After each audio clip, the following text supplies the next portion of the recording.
که بهشون میگن محله چوبی، میان آرت انجام میدن رو دیوار. هلو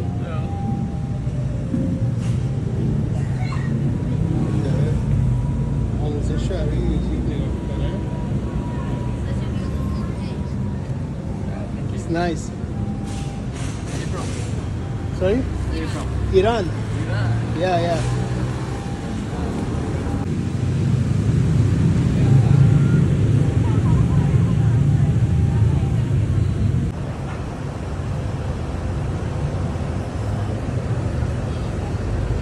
این رستوران علی بابا و 41 غذا 41 دیش که غذای منطقه کرالا هند رو میده.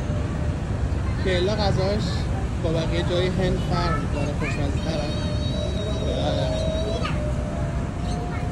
مسلمونن اکثرا، یا مسلمان یا مسیحی. حالا این رستوران مسلمان. وارد رستوران شدیم و این رستوران طرفداره یه صفی داره که باید بیستیم تا نوبتمون بشه. توی مالزی این فرهنگ دارن که روی برگ درخت موز بشقاب برگ موز بذارن، جلوشون غذا رو بذارن روی برگ موز و با دست بکنن.